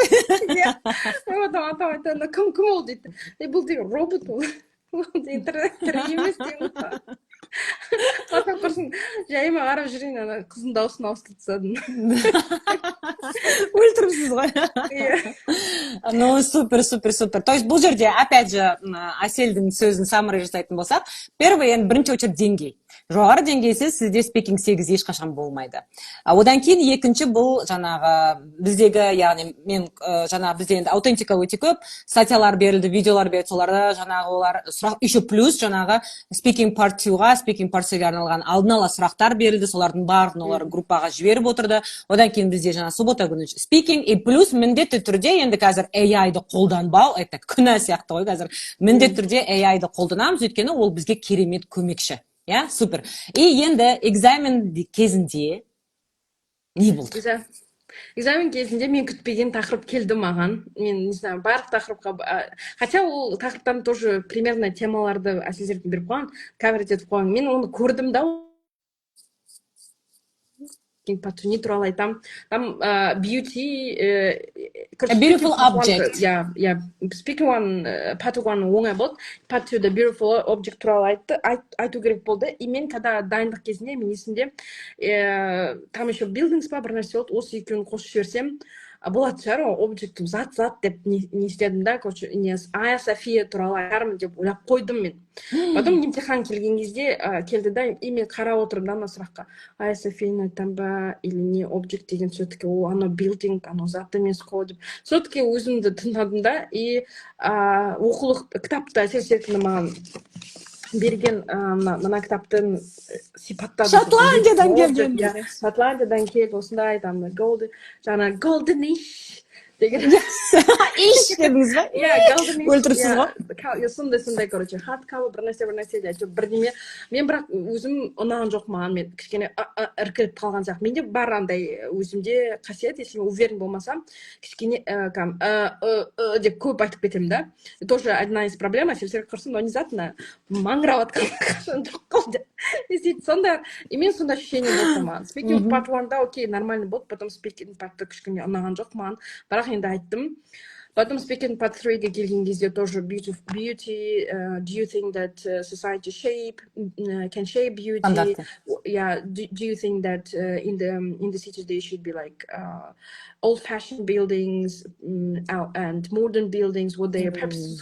Короче, сондай темада әртүрлі beautyге байланысты сұрақтар келді. И, в принципе, уже біз форматта енді практика жасаймыз. Каждую субботу сайын бізде speaking club именно алыс форматында. И уже форматты білесің, не туралы айту керек, экзампл айту керек. Барлығы четко по формату, то есть өзіңнің мнениеңді, потом не үшін сен ойлайсың, тоже writingке кішкене келеді, тоже четко структурасы. Потом экзампл бересің, потом wrap-up жасайсың, короче. Соның барлығын спокойно speaking part 3-ден шықтым. И әсерсекіне сразу айтым, осылайша speaking part нормально, speaking part 3 тоже нормально. Осындай сұрақ келді. Там қоғам сұлулықты шейп етеді ма дейді. Я, мысалы, Африканың несі тайпасы бар, олар секрет, чтобы бойы ұзын болу үшін, или мойындарына қабат моншақ тағады, чтобы мойын ұзын болу үшін, конечно, шейп етеді. Я, оның әсері бар. Күшті айттым деп шықтым. Но вот екіншісінде мен не уверен, мен дұрыс айта алмаған сияқтымын дедім. Айя София туралы айтуым керек еді, объект деген еді. Жоқ, сен дұрыс жасадың. Айя София емес, кітап туралы дұрыс айттың, молодец. Айя София болғанда вообще сен қуып кететін едім. Офтоп кететін. Иә, офтоп. Мен көрек не де болса, но мен 8 алам деп точно күткен жоқпын. Хотя, в принципе, жеңіл болды, күліп қарадым. Ол экзаменде дұрыс саған күліп қарайды. Соңында friendly approach. Yeah, friendly, yeah. So it was a pleasure деп bye-bye деп. Она кайфанула от вас просто. It's pleasure. Осы сөздің өзі қаншаны чего стоит десеңші. Я шынымен де ондай момент болды. Осы speaking part 2-ға я хотела про Айя Софию рассказать как объект деген кезде мен жарылғанымды көрсеңіздер ғой. Ана жерде как ты могла так подумать, даже деп, и шүкір, хорошо, что жаңағы кітаптың сырты туралы айтқаныңыз деп, шынымен де вот прям сильно стресстанула сол нәрсені айтқан кезде, сейчас бірін жібермейді ғой, Әсел оны бүйтеді ғой, мен осындай хотела деп рассказать про Ая Софию дейді де, сосын мен мына жерде деп атқан кезде жанып, одан кейін барып, но нет, я не тоже, короче, испытывала меня по полной программе, раз уж вы меня там год мучили, я вас помучу деп да, осындай қызық болды негізі. И шынымен де мен айттым, блин, бәрі четко болған, Әселя, держим кулачки деп осындай прям, менде енді я на другой не была согласна, я только хотела 8 от вас, больше ничего я и не хотела. Сол, бірақ енді бізде болды, бірінші дайындалып жатқан кезде все-таки андай болады ғой. Мен айтқам, даже если Әселя, если даже 7,5 алсаңыз да, я буду гордиться, потому что 7,5-ды алудың өзі біраз еңбекті талап етеді. Ол ладно, сіз екінші рет тапсырып жатсаңыз, сіз оны там бір айда болды ғой бізде Лаура деген, Лаура тичер бізде 3 рет тапсырды, IELTS-ты сол кезде біз біреуінде 2 ай дайындалдық, екінші рет 8,5 алған кезде біз бір ай ғана дайындалдық. Бір ай ғана, вы представляете, всего лишь там 12 уроков жеке сабақтар болды. И сол кезде Әселге де айтқам, даже если сіз 7,5 алсаңыз, я не буду сердиться, что-то говорить, я буду довольна. Бірінші ретке 7,5 жетеді деген кезде, көрдіңіздер ма, енді 8 алдық. Құдайдың солай бір несі болды ау деймін да, нәтижесі осындай керемет болды, 8-ден 0 алды. И я прям горжусь, не могу. Өзіне де 1000 рет айта берем, шаршап кеткен шығар, горжусь деген сөз. Сол, поэтому өйткені бірінші рет тапсырған кезде всегда қиын, потому что что-то новое, сен өміріңде оны тапсырмағансың, өміріңде көрмегенсің, сезбегенсің, конечно, қиын. А когда ты уже второй раз делаешь, конечно, тебе это легче. Потому что ты знаешь все стратегии, потому что тебя научили, уже фундамент, база бар, тебе просто артынан түртіп отыратын адам керек, потому что дисциплина иногда не хватает даже. Мен өзім дайындалсам да, маған мысалға дисциплина керек, дайындалу үшін. Сол, поэтому енді спикингге байланысты бір лайфхак айтсаңыз, өзіңізге қалай дамытамыз деген сұрақтар көп, енді мына жерде барлығы спикинг хромайды, сөздік туралы сұрақтар болды, сөздерді қалай жаттаймыз деген сұрақтар бар мына жерде, соның бәрін жауып жіберсек осы жерде. Сөздерді қалай жаттадыңыз? Енді понятно, что IELTS-та советским методом. СССР представляет такой, знаешь? Просто жаттайсың. Сөйлем құрастыру керек, не знаю, жаттау керек. Наверное, один из методов, я жаттау бөлек, окей, жаттау керек, но надо стараться сол сөздерді қалайда өзінің спикинг практикіне енгізу. То есть мен даже тоже оқушыларыма айтамын, біз деген каждый юнит бойынша жаңа сөздер өтеміз, noticing skill, там оқбукта жаңа сөздер қосамыз. Но мен сіздердің ауыздарыңнан мен суырып ала алмаймын ол сөздерді. Егер сендер дайындалған кезде үй тапсырма осы сұраққа жауап берсем, қай сөзді, мен үйренген қай сөзді, қай грамматикалық структурадан мен жауабыма қоса аламын деп өздеріңе сұрақ қоймасаңдар, миыңызға задача бермесеңдер, сендер ешқашан ол сізге күнделікті активный словарь болып ешқашан ол өзгермейді. Ну, то есть енбейді, еркін оның сөзді қолданмайсыз, жаттағаннан құр пайда жоқ. Цель болу керек. Окей, мен спикинг клаб қатысам, спикинг клабтың, например, темасы relationship, relationshipке қатысты қандай сөз үйрендім, давай мен осы сөздерді қосуға тырысайын. Ол дұрыс емес болуы мүмкін, ол не в тему болуы мүмкін, ол, там, не знаю, off topic болуы мүмкін, тағысында, но каждый сіз практика қосқан сайын есіңізде қала береді. Бұл бір нәрсе. И спикингтің дамыту, это басқа скиллдер тоже әсер етеді. Сіздің кітап оқуыңыз, listening тоже спикингге тікелей әсері бар. Потому что барлық дағдылар негізі бір-бірін усилять етеді. И сіз көп тыңдаған сайын, мысалы, сіз оқыдыңыз, сөз үйрендіңіз, сізге берді мұғалім, жаттадыңыз, и сіз чем больше exposure to authentic materials, если соның ішінен сен үйренген сөзіңді, например, не знаю, что там, тот же exposure, сен оқып атқан мәтін ішінде көрдің exposure, listening атқан подкастың тағы exposure, ана жерде exposure, noticing skills, соны байқаған сайын тоже мы уже фиксировать етеді, ести береді. А если сіз просто там изоляцияда просто тек сөз жаттайсыз, болды, сіз listening дамымайды, сіз reading дамымайды, тоже speaking дамымайды. Бәрі бір-біріне тығыз байланысты. Дұрыс айтасыз, өйткені шынымен де reading, listening, speaking, writing төртеуі де бір-біріне өте тығыз байланысты. Біреуі бөлек бір дүние деп қарастыру мүмкін емес, особенно IELTS-тың перспективасына ойланатын болсақ, бәрі бір-бірін толықтырады, бәрі бір-бірінсіз дамымайды, бір-бірінсіз жоғары деңгей көтерілмейді де, солай. Вау, супер, прям енді speaking, енді, конечно, енді супер, прям молодец. Одан кейін енді бізде самая моя любимая часть, где я прям по полной программе издеваюсь над своими студентами, это, конечно, writing. Writing енді это прям топчик. Бізде writingде 8-0 болды. Это с первого раза, это прям это супер круто. Для меня это было высший класс. И поэтому именно айтайын то, что Асель енді осы менің онлайндық карьерамда бірінші рет 8-0 алып тұрған жалғыз студент пока что. Хубец деп тұрамын да, кім алады екен 8-ді деп тұрмын ғой енді райтингді. Басқаларға не жасап тұрмын ғой, челлендж дегенсің ба? Енді Құдай қаласа сіздің артыңыздан райтингнан 8 алған студенттер көбейеді деген ойдамын, өйткені в принципе вы доказали то, что с первого раза сдать IELTS и сразу на 8 это не что-то сказочное. Ол кәдімгідей мүмкін нәрсе екенін прям өзіңіз прям қадап жазып кеттіңіз деп айтсам.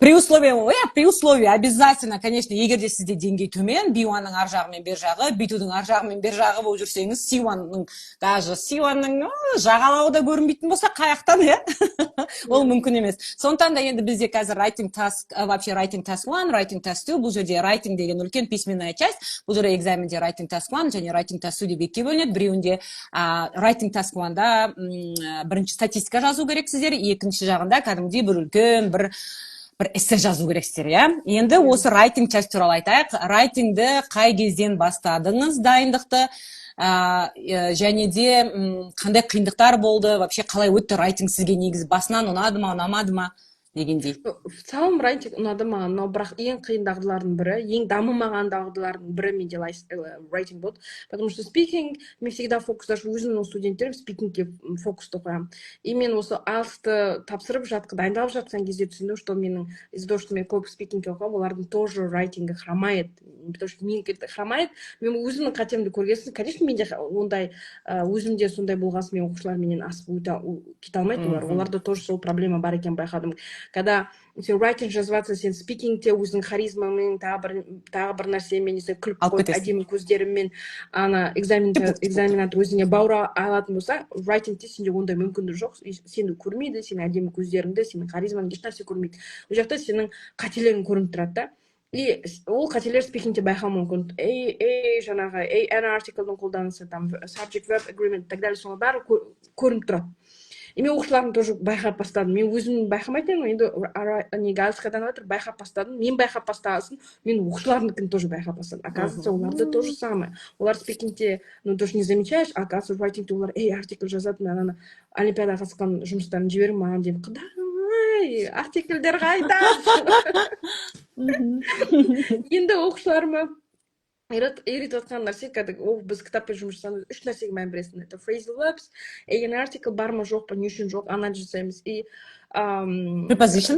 prepositions и gerund infinitive. Осыларға мән береміз да, оқытқанда хайлайтпен олар байқау керек. Енді осының барлығы IELTS-тың процесінде мен түсініп жатырмын да, что оларға қажет екен, потому что олар көре алса көзбен, мы, значит, галочка қояды, и жазып жатқан кезде есіне түседі.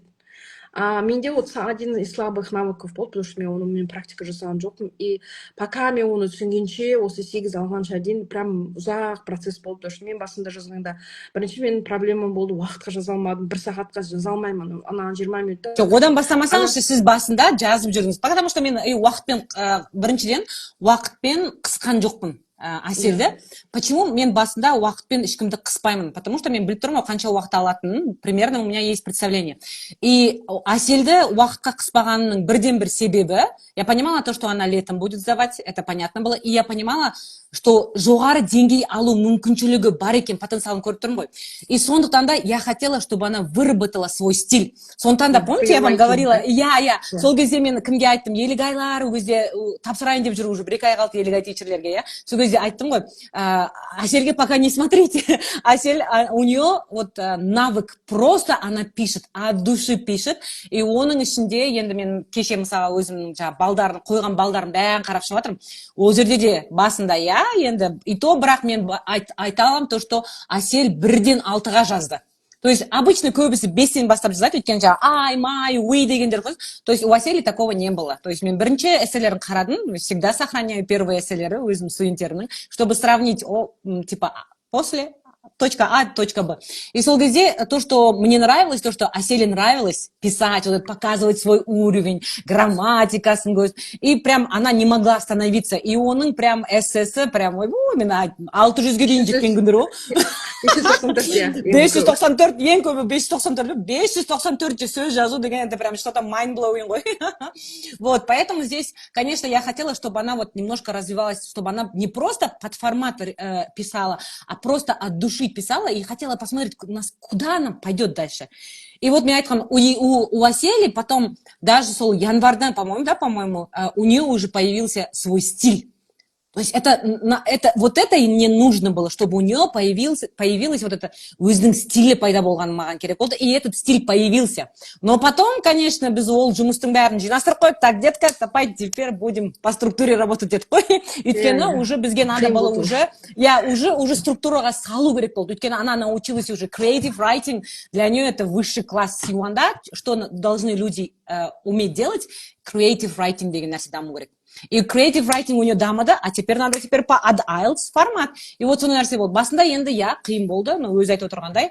Бірақ кейін бізде мок-тестте, я помню, по-моему, это было январда, по-моему, мен Англияға кетпес бұрын, бізде мок-тесттер басталды ғой, teaching IELTS-та. Сол кезде прям қатты тиді намысына, по-моему. Аселдің, она не смогла на время написать, и получается 5 деген бал алады ғой мен. 5 бал қойып тастадым ғой оған. Оланда примерно осы темппен жүрсең жете аласың, осы темппен алсаң жете аласың дейді да, исің бес аласың ғой. Я мок-тестте плотно түседі кәдімгідей. Painful болды, реально прям намысына тигені көрінді. И как раз сол кезде мен айттым, давайте уақытқа жаз. И уақытқа үлгірмейді ғой, time management. Хотя ол сентябрьден бастап жазып жүрген қыз ғой, Асел сентябрьден бастады, и январь уже, в принципе, 4-5 айда уже үйрену керек. Бірақ ол кезде уақытпен қысылмады ғой, бізде уақыт бар ғой өткен до лета. Поэтому уже уақытқа қысқан кезде она не успевает, и у нее прям плотно тиді десем болады, жаңа то, что уақытқа, өткен қалғандары бәрі уақытқа жазады, олар 6,5 алып жатыр, а сен 5 алады да, оның алдында 7,5, 8 алып жүрген қыз, мысалға да. И сөйтіп қызық болды, и сөйтіп прям өте қатты сондай әсер етті, одан кейін мен біраз енді прям қытыңызға тиді негізі сол кезде, иә. И қалай шықтыңыз ол жерден енді? Амал который намысқа бермейсіз, потому что все-таки, опять же, сен, например, мен оқушы болсам, студент болсам, шетелге түседі, может, маған тебе жеткілікті болар ма еді, да, потому что оқушы болып, сен 11 классы 7,5 алсаң, это прям вау результат, былай қарап отырсаң. А мен мұғаліммін, бақандай. Да, менің ойым ғой енді, оқушыларын үйретемін. И мен 7 алғым келген жоқ, шынымды айтсам. Мен хотя бы жоқ деген 7,5 алғым келді. Хотя Шымкентке келген кезде 6,5-7 алсам жетеді деп кеткен ғой. Представление жоқ, вообще ойым жоқ қой, мен ойлаймын, осы нормально деп. А потом оказывается, зерте. Потому что любой конференцияға барасың, барып жүрген конференция, бәрі отырады да, мен айлс тапсырдым, менде ол кезде алып жоқ, менде спикинг жетті, прям арқалар бүйтіп, мындай уверенный болып, менде жетті деп отырады, жетті болса, күшті болды ғой деп ойлап жүрмін ғой мен. Мен сондай түсінік қылдым, потому что мен көрген мұғалімдері прям ағылшынша сөйлеп тұрам, менде жетті, так у меня 7 деп спикингтен сөйтіп тұрады. Мен ойлаймын, 7 болса болады шығар жобамен деп ойлаймын. Размечтались деп қосасың, никакой жеті. Форматқа кіргенсің, ойлайсың да, уже оказывается сенде шанс бар, енді бірақ ана writing кәдімгідей қиын болды, уақытқа сыйғыздыра алмадым, потом слишком ұзақ сөйлемдер, комплект, который cohesion-coherence әсер етті, түсіну қиын. Тек бастап кетсем, тек үтірмен бір сөйлемді, 4-5 сөйлемді бір сөйлем қылып жүремін ғой, үтір арқылы жалғастыра беремін да, сосын оны потом айыра алмаймын. 4 сөйлемді 2 сөйлем бөлек қылып, потому что арасына какой-то линкинг бір нәрсе қосуым керек, и миым жетпейді. Қалай айырсам екен, чтобы логично болды, потому что просто айырсам что-то келмейтін сияқты. Мен соны пока миыма қонғанша біраз уақыт өтті. Біраз уақыт өтті, одан кейін мен как раз сол кезде Англияға кетіп қаламын, и сосын бір айдан кейін Әселге айтамын ғой, практика жасай беріңдер деп кетемін, и сол Англияға кеткен кезде бір 10 шақты эссе тастап кетемін.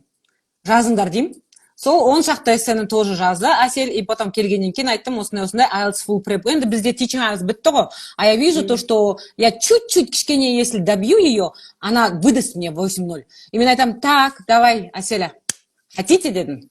IELTS full prep бар, енді ол жерде подростктар бар, подростктар ураган дедім, они нереально пахари дедім, оларға ілесуіңіз керек, по-любому мынау жүрген teaching IELTS-тағы группадағыдай емес дедім, олар прям Омар деген жігіттер болды, иә, ол жерде Бану деген болды, и олар өте мықты дедім, так что давайте дедім, подтягивайтесь туда, как раз біз writing task one, writing частьті бастап жатырмыз дедім, и вот осы кезде, мне кажется, Әсел сізге осознанность келген сияқты болды ма? Қалай болды? иә, сол кезде келді, потому что Бану деген неше минутта сұрайсың, неше минутта мен ана writing тастыды 25 минутта жатып саламын, мен такая 25 минут қалай, как 15 минутта что? иә, ана writing тастыда где-то 10 минутта кетті деп спокойно отырады, білмеймін, қалай можно 25 минутта жазуға writing тастыды. Мен вообще шокта болдым. Аналарды көрген сайын уже сен подстегивать етеді, сен тоже олардың мотивация білмейді. иә, мотивация ол да саған еще опять же олар жасы кіші, сен тоже білдей мұғалімсің, и олардан тоже неңді репутационды төмен түсіргің келмейді, тоже хочешь соответствовать, поэтому соответственно дополнительно мен ол балаларды білмеймін, скорее всего они тоже пахры дополнительно олар дайындалды, потому что результат у них классный, но мен тоже дополнительно прям жазып анализ жасап қателерді, неге мына жерде мен тастап кеттім, эйді неге мына жерде зен тастадым, аха, оказывается space деген жерде зе болмайды екен ғой, space exploration болса былай екен ғой деп каждый бір анализін қай жерген қатемен бүйтіп ойланып отырдым да. Там сіз постоянно айтатын of пен зе болса қай жерде зе артикл, қай жерде болмайды, country саналама ол жерде ойланып бастадым, мен government саналады, значит мен артикл қоюым керекпін, или мен хотя бы government істеуім керек, потому что артикл қоймау үшін, аха деп сөйтіп уже ойланып прям дауыстап бүйтіп жазып жатасың да, а до этого онда менде мышление болған жоқ, что прям қатесіз жазуға, потому что кете береді, и потом қате шығарып тұрған кезде, блин, мына қателер қайдан шығып жатыр. Еще андай басында еще мен істедім ғой, сіз бізге доп бергенде ана қателердің бәрін отключить деп айттыңыз ғой. Иә. Анау маған келеді, қызы мен беріп тұрады, хорошо, спеллингтен қатема автоматически жібіп береді, соған сене қоясың, мына жерде эйзе өзі ұсынады, хорошо, понятно, түсіндім, почему эйзе екен, а по факту, когда саған өзі ұсынған кезде сен дым түсінбейді екенсің, соған сеніп қаласың, и сен мок тестте уже көрінді барлығы там, потому что менде грамматика, по-моему, grammar section вот этот болды менде 5-ке дейін түскен, даже менде из-за того, что вот эти эйзе артиклдер, subject verb agreement мен осы алыс курсқа келіп түсіндім ғой. То есть не знала, что сондай нәрсе бар. Бәрі сөйтеді, Әсел, вы не первая. Сондай заттар ма екен, потом оны зерттеп практика жасау, самое главное қателеріңді көріп практика жасау бұл жерде, потому что просто жазғаннан сен там 100 эссе жаза бер 100 түрлі тақырыпқа, одан пайда жоқ. Ты можешь сондай практика менде, но если сен қателермен like constantly жұмыс жасасаң, онда прогресс болады. Разбор ошибок болмаса, разбор ошибок Әсел Серікнің өзі береді тоже. Каждый айтады. Но одно дело, когда саған айтады, другое дело, когда сен өзің түсініп бастайсың. Аха, өзің точка, пауза қоясың. Аха, мен мына жерде, мынау зат есім ба. Прям каждый сөзге қарап отырамын, мынау зат есім ба, мынау зат есім ба, мынау зат есім болса, онда бір нәрсе тұру керек қой. Бұл саналатын зат есім ба, саналмайтын зат. Вот прям өзімен өзім жындармен қосып сөйлесіп, жазып, сөйтіп байқау арқылы еще спеллингмен де қате, потому что жазбайсың, мен ручкамен уже жазбаймын. Спеллинг прям өте қатты үлкен проблема болды, иә? Неге? Үлкен проблема. Ну вот говорю, практика жоқ, спеллинг вообще жазбайсың. Жазбаймын ғой қолмен. Ауызша айтасың, потом не істейсің, құртай сториске бір-екі сөйлем жазғанда что там. Language деген сөз білеміз, language екенін білмейміз ғой. Иә, сол Инстаграмның өзі, например, тоже ошибки тебе автоматом исправляет. Сразу жақта. Сен даже спасибо дейсің да, кете бересің пост жасап. Аржан сен ойламайсың, почему екен. А вот, оказывается, спеллингтің тоже өте үлкен роль ойнайтын балда тоже самое үйренесің уже оқушыларыңа кетеді reflecting. Все так, спеллинг, ладно, білесіңдер, сен жазып білесіңдер ма дейді, потом диктант кетеді. Бәрі үлкен мұғалімдік тұрғыдан қарай кәдімгідей өсумен. Ладно, деңгейін дәлелдедің, бірақ мұғалім ретінде мұғалімдік практикама кәдімгі үлкен әсер тигізді, үлкен кәдімгі жаңа жақтан қарадым, басқаша қырмен, from another angle қарадым өзімнің практикама, и сол тоже маған көмектесті оқушыларға более глубокий білім беруге, потому что менде бар минус стопудово оқушыларында болады. Поэтому... Ол 100%, потому что сол ғой жаңағы бұл жерде мен өте бір өзімді бір ақылды бір ұстаз ретінде көрсеткім келмейді. Мен бұл жерде ақыл беріп жатқан себебім, кеңес беріп жатқан себебім де сол, потому что у меня столько ошибок было в свое время. И просто мен ол қаншама қателікті жасағаннан кейін мен уже студенттеріме айтарым бар да, потому что мен мынадан 40 жасағанмын өзім кезінде. И сондықтан да мен студенттерге соны айтамын, деп, и енді получается енді бұйыртса уже Әсел Темір де өзінің группасын жинап жатыр, IELTS группасын, иә, сондықтан да енді Құдай қаласа тоже мықты результаттар көрсетеді деген ойдамын. Енді осы IELTS-қа байланысты мына жерде сұрақтар болды, иә, бізде сұрақтардың ішінде болды IELTS-та жаңағы идеяны қайдан аламыз? Универсальный аргументтер бар ма деген сияқты сұрақтар келді, сол үшін. Особенно райтинға. Бұл жерде идея уже сіз оқытқан мақалаларыңыз readingті дамыту үшін listening'і бәрібіріне байланысты ғой, идея қайдан келеді, насмотренность ғой, былай қарап жатсаң. Тыңдайсың, потому что идеялар береді саған, а потом сен ойлайсың, мына listening'те подкаст People Fixing World деген подкаст бар, күшті. Мынау сол подкаст. И там әртүрлі адамдардың нелердің изобретениялары туралы айтады. Шаш арқылы, например, мұнайды теңізден сіңіріп алу, и адамдар шаштарын қиып жаңағы жерге жібереді екен. Сол шаш арқылы мұнайды, потому что май деген қалқиды ғой, судың бетіне шығады, жеңіл. И шашты қою арқылы сіңіріп алады екен майды. Мынаны IELTS-ты example ретінде, например, how to solve writing, как идея, например. Why it is what can we do деген сияқты сұрақтар болады мынау IELTS-тың форматында. Ол как раз қосуға болады. Спикингке тоже сол идеяны қосуға. То есть, получается, reading оқу, сіздің listening тыңдаған, потому что listening дегенде тоже это не значит, что она не passive listening. Не то, что passive listening. Тут «Сумеркедегі Роберт Паттинсонның интервьюсын тыңдау деген сөз емес, да ол.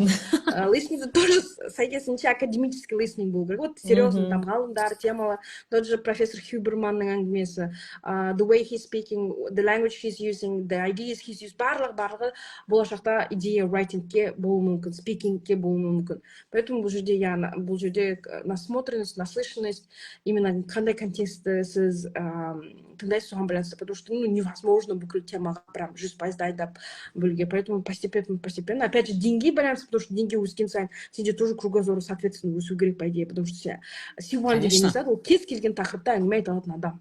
Кез келген тақырыпта. Таныс емес тақырыптар. Иә, кез келген тақырыпта әңгіме айта алмайсың ба? Sorry, you don't have C1.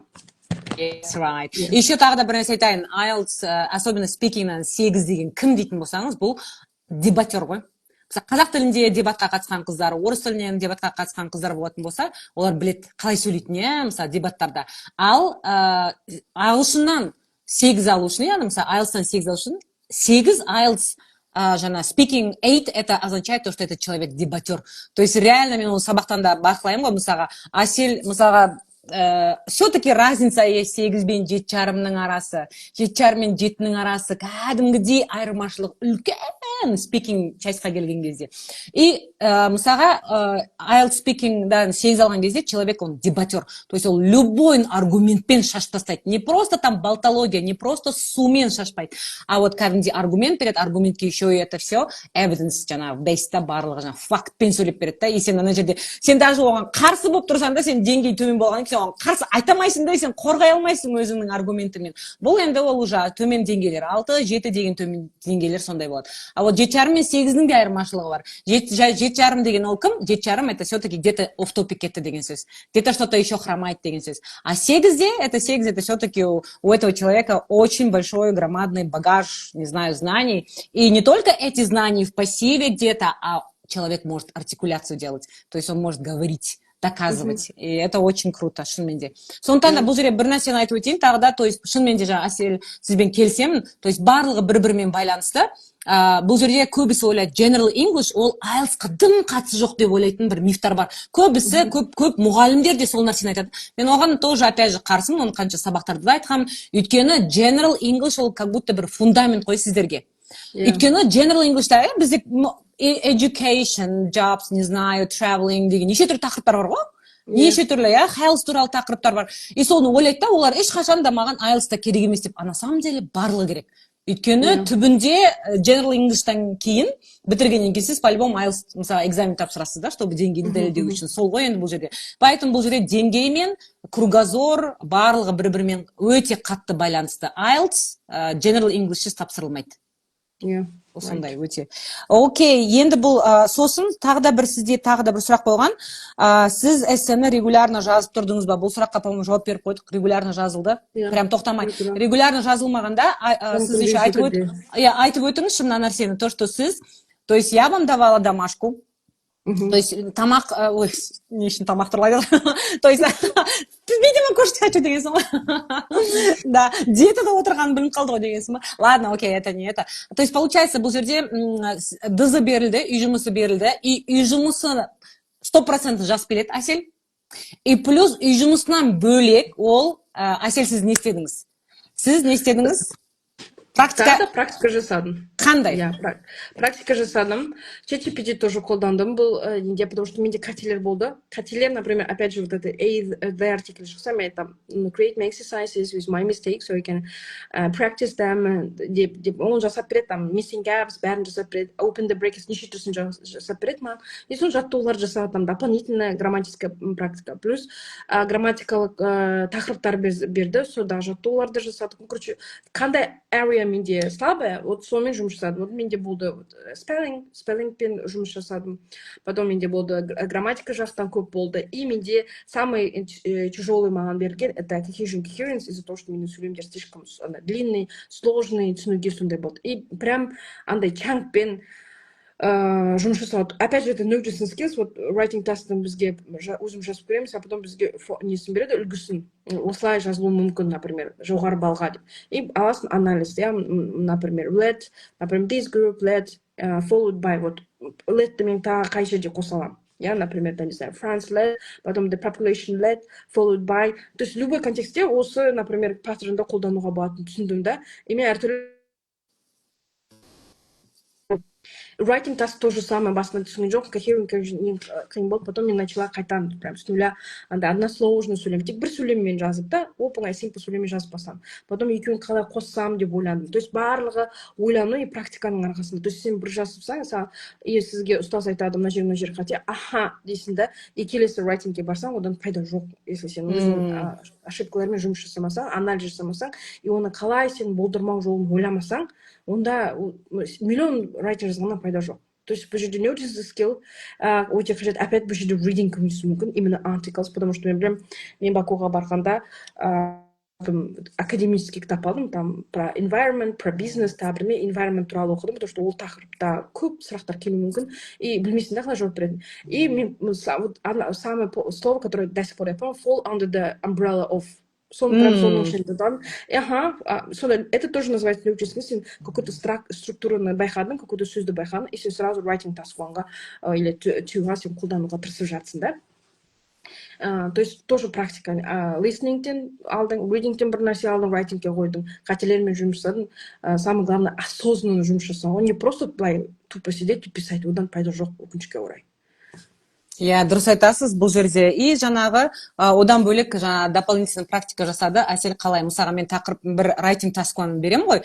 И соны айтады, енді Әселден не күтулеріңіз керек? Сіздер AI туралы мастер-класс қой.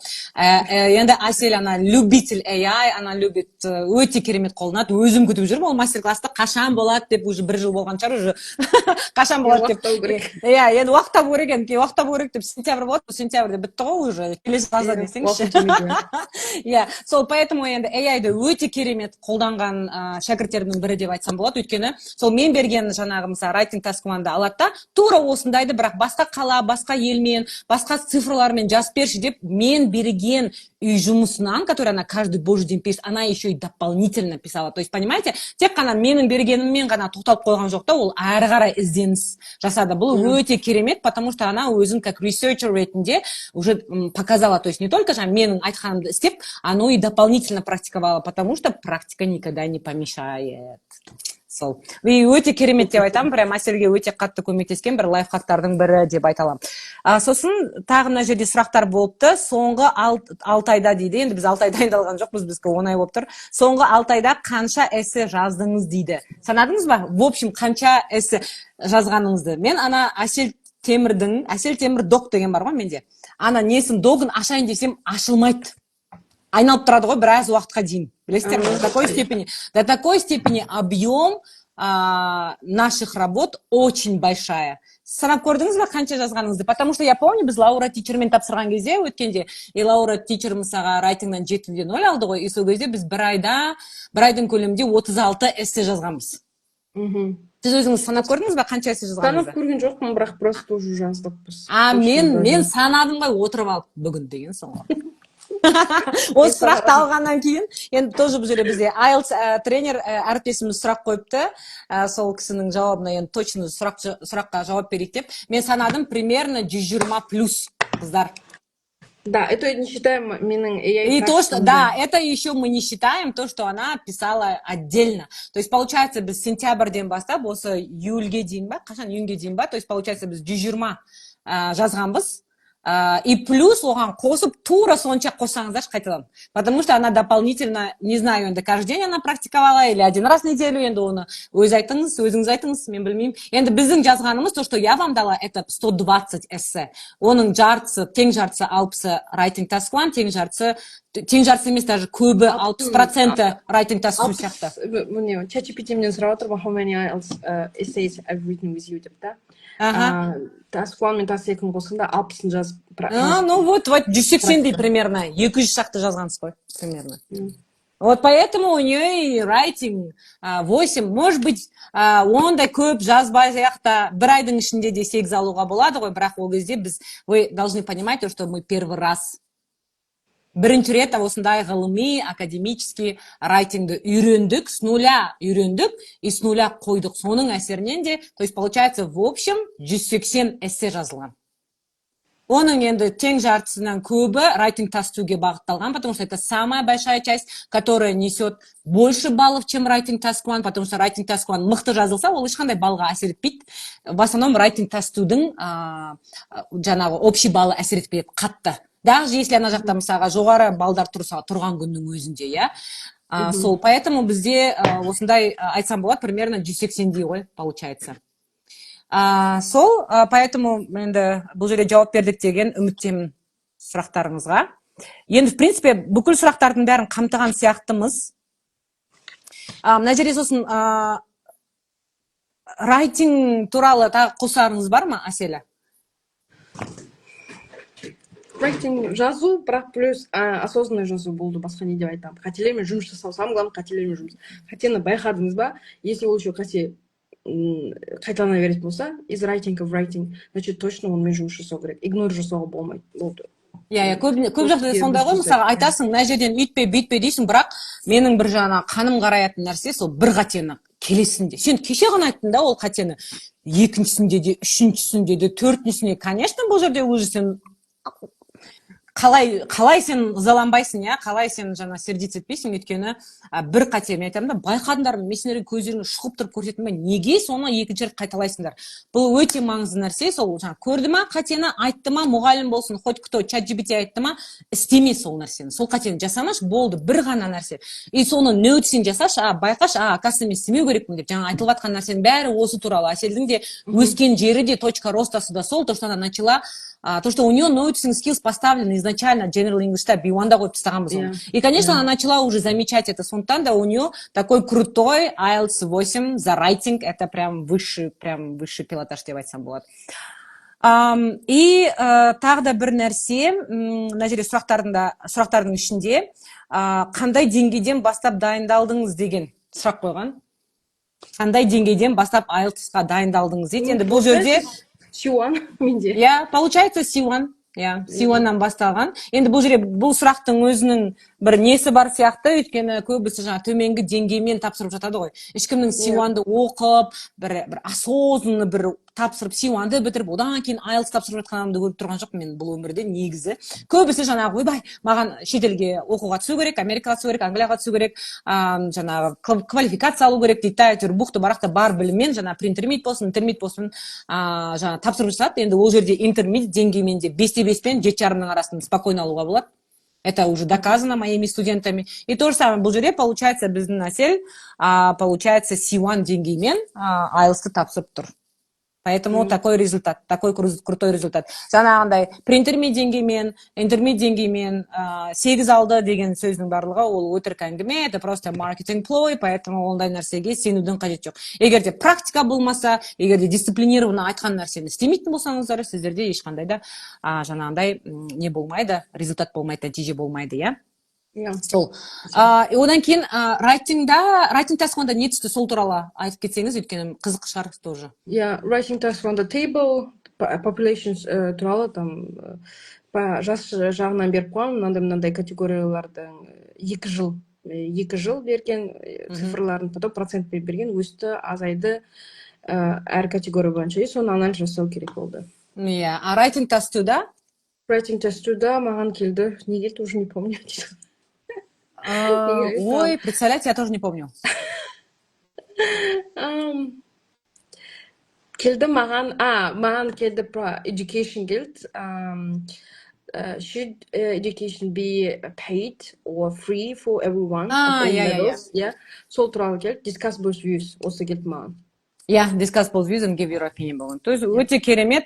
То есть discuss both views and give your opinion, то считается одним из сложных заданий. Көп адамдар, хотя мен өзім ойымша, жеке ойым бойынша ол өте оңай эссе, бірақ көбісі сол нәрсені жазуға, сол эссені жазуға қиналады, бірақ енді молодец, енді Әсел Темір өте керемет справилась деп айтамын. Это прям супер, прям аплодисменты деп айталам. Өте керемет 8-0 деген, это прям mind-blowing. Это прям mind-blowing. Супер, прям круто.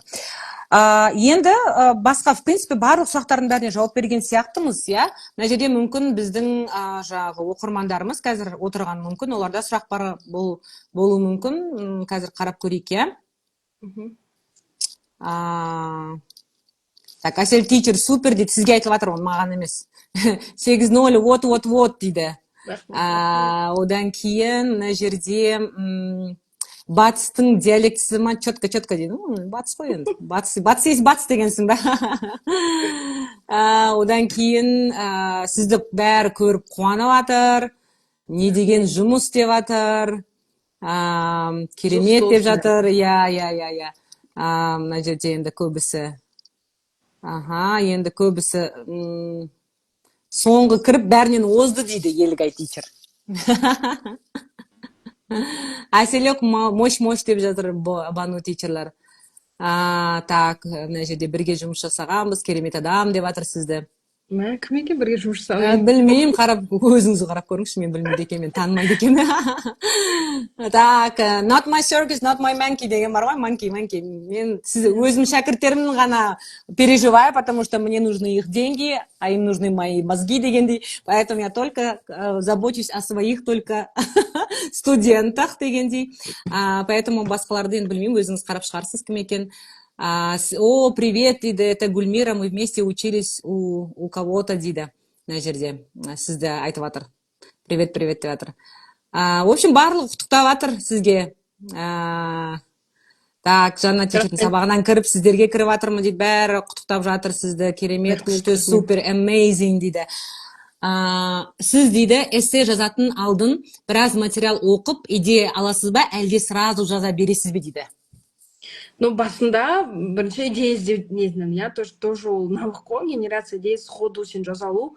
Если сен ол форматқа үйренбедің, если жазып көрмедің, ол қиын. Поэтому мен не туралы жазсам болады, мен про мақалаларды, артиклстарды іздеп, тоже AI қолдадым, и мен қолданған AI-ым, как же ол эфирден шығып кетсе, это не ChatGPT, басқа ол нелерді, сілтемелерді береді да мақалаларға. И содан жазатын осындай. Бірақ ChatGPT де береді сілтемелерді, супер сілтемелерді береді.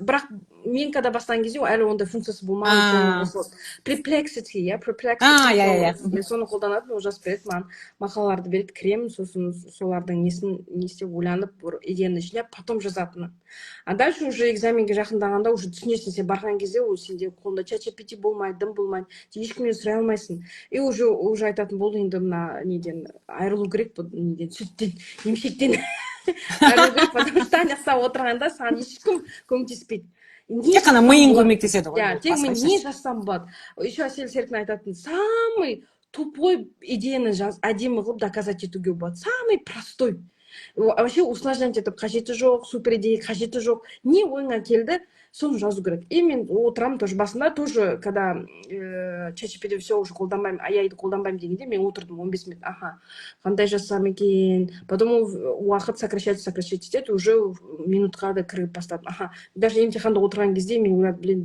бір не келді маған аргумент келді екінші аргументім что-то слабыйлау болып көрінді серкіне мен апша что-то слабый сияқты деп та енді сол моментте келген сол енді болды все уже дедім главное доказали главное вы еще айтамын главное вы доказали свое мнение да даже если на слово доказала это все сонымен сөйтіп не істедік қой мен уже ойладым жете алсам окей болды маған райтингте жете алсам окей болды потом ішкі бірақ жаңағы эго мен жетпей салсам екен деп блин алсам екен сондай үмітпен жүрдім да а когда ана 8-ді көргенде мен вообще шокте болдым мен вообще сене алмадым что мен райтингтен 8 алдым қайта көріп па ана сайтта қайта көріп еще маған звондап жатыр ғой әсел серікжан мен 8 алдым и райтинг 8 дейді еще қазір мен түрчені көрші 8 ба или мен өтірік айтып жатырмын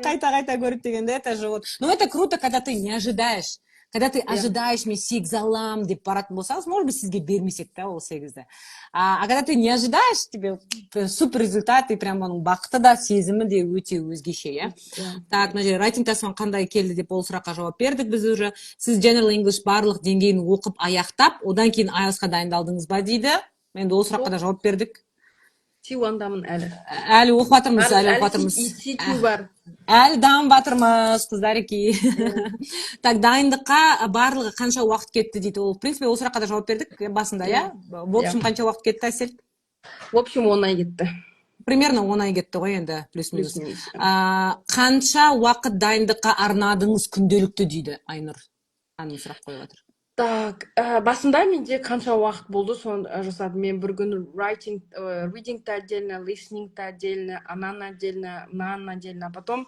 бәріміз енді мұғалімдер общение Лаура ханымнан сұрадым ой әсел сен тоже айтып жүрді потому что сен емтиханда отырасың хотя бы бір күн раньше деп Лаураға жаздым да если не секрет қалай алдыңыз ол айтты почти ол каждый день отырған прям бірінші listening істейді потом reading потом writing то есть бір дағдыны бірінен соң бірі жасаған потому что миға ол үлкен когнитивная нагрузка уже writingтің соңына келгенде не вывозит мозг қиын фокус жасауға поэтому басында енді әрқайсысы бөлек болып хотя бы аптасына бір күнді арнауға тырыстым барлық дағдыларды бірінен соң бірін жасауға чтобы миды үйрету үшін оказывается не трудно болады listeningті жасайсың 45 минут потом 1 сағат reading еще 1 сағат writing 3 сағат отырып қараңыздар оңай емес қазір отырып жасап көріңіздер оңай емес жасай алмайсыздар потому что ми уже сразу отключка береді поэтому осы практиканы тоже қосу өте маңызды иә супер так спикингнан қандай сұрақтар келді в принципе бұл сұраққа жауап бердік құтты болсын ешқандай сұрақ жоқ дейді сіз мықтысыз дейді так еңбектеріңіз білімдеріңіз бұйырсын дейді әсел серікова супер ойбай мен мақтап жазыпты ғой әсел темір жұғысты болсын бізге де дейді сізге так жандарым дейді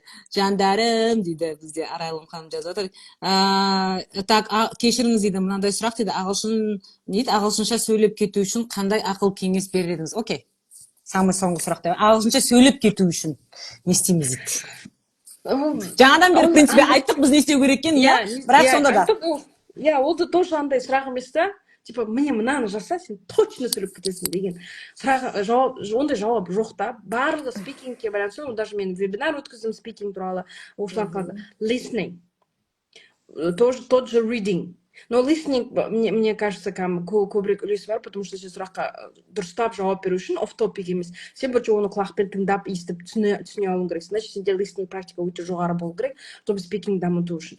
Speaking в целом ол накопительный эффект. Сен оқи бересің, general English'інде барлық дағдыларын жан-жақтан дамыта бересің. Оп, бір күні сен уже байқамайсың қалай сен speakingді дамытпай. Конечно, адамзат болғасын ба, өзің жаңа нелеріңді, результаттарыңды кішкене belittling жасайсың процессе, но это барлығы накопительный эффект. Басында сен ойлайсың, қашан мен сөйлеймін, ағылшынша, потом сен сөйлеп бастадым, мен, например, потом окей, мен сөйледім, наконец-то, бірақ мына тақырыпқа мен сөйлей алмай жатырмын, қалай сонда, оказывается, мен дұрыс білмейді екенмін ғой. Тағы да дайындаласың, уже вроде барлық тақырыпқа жауап бересің, бірақ сонда да мына тақырыпқа қатысты менің сөздігім жетпейді екен ғой дейсің да, соған қаратсыз. Ол андай layers of knowledge ашыла береді да, осың бір баспалдақ бір нәтижеге жетесің, потом екінші челлендж, үшінші челлендж, төртінші челлендж алдыңа ашыла береді. Деңгей жоғарылаған сайын ашылады. А чем выше деңгей, тем труднее. А2 мен B1 еще более-менее сразу көреді да, көзіңе результатын сразу көресің, уах деп арқаңды қақ қойып, ой, молодецпін деп айтасың да. А уже B2, C1-ға келген кезде ана жоқ қой результат, вроде сен қайда еркін сөйлеу, әртүрлі тақырыпта сөйлеу, сөздік қорды өсіру, қайда қиын уже. Потому что и сөздер де көп, синонимдер де көп. Ол синонимде еще жалпы ағылшын адамдары қазақтарды жыны келеді. Мен сол түсіндім, потому что неше түрлі ереже, ол ережеден бөлек исключение из правил, синонимдерді толтырып қойған, оны тағы сен білуің керексің. Короче, чем выше, тем труднее. Поэтому В общем, еңбекпен келеді, практикамен ғана келеді. Процесс негізі мықты нәтиже береді. То есть бұл жерде жаңа Әселде тоқтамау керек. И бұл жерде бір мықты нәрсені айтты. Бұның барлығы қазіргі біздің емес, бұл жерде мен ешқандай қатысым жоқ, Әселдің 8-ден 0 алып жатқаны, райтингнан 8, спикингнен 8 алып жатқаны, ридингнен, листингнен 8 алып жатқаны барлығы осы үлкен еңбектің бір нәтижесі. Это во-первых. Во-вторых, бұл compound эффект. Жаңағы айтып жатқан накопительный эффект деп айтып жатырмыз, ол бәрі бір-бірін толықтырып отырады. То есть невозможно, мынау ғана работает, сен былай істе. Бүкіл осы қаншама жыл бойы білімін өзі шыңдап келе жатыр, тоқтамай келе жатқан мықты шәкірттерімнің бірі. Өзім өте қатты қуанам вообще Әселдің мені таңдағанына, потому что вот реально это было на самом деле былай қарағанда 1040 адам бар ғой жан-жақта. Қаншама IELTS тренері бар, қаншама мұғалім бар, бірақ өзі сол изначально жаңағы екеумізде паразитарные отношения, екеуміз жабысып алғанбыз, созависимые, codependent. Сондықтан да жаңа бір-бірімізді осылай нәтижеге жеткені, это прям өте керемет, енді сөзім жоқ. Сондықтан да шынымен де compound эффект. Еш нәрсе бөлек-бөлек дамымайды, бәрі бірге дамиды. Сол накопительный жиналып қана процессті көреді. Мысалы, сіздердің қазір райтинг 8-ді көріп отырғандарыңыз, сол қаншама, кешегі 10 айдың несі емес, ол қаншама жылдық жаңағы үлкен еңбектің жемісі. Как будто бір оны өз бөлек бір нәрсе деп алудың қажеті жоқ. Ол 10 ай бойы академический тұрғыда жазып үйренді, но до этого она же работала, пахала над уровнем, правильно? Осы нәрсені ешкім көрмейді. Сіздер тек қана айсбергтің ұшын көресіздер, райтингнан 8 алыпты, вау деп. Там мұхиттың астында, судың астында не жатқанын білмейсіздер да. И көп жағдайда көп нәрсе, осы нәрселерді көп адам айта бермейді. Келді, интермедиатпен 8 алды. Ол адамға келіп 8 алған жоқ қой. До этого она, скорее всего, каким-то учителем занималась. Скорее всего, вот этот нәтижені надо присвоить к ней. Не которая там бір месяц занималась и так далее, например, да. Но енді бұл менің жеке пікірім, енді бірақ бұған біреу келіседі, біреу келіспейді.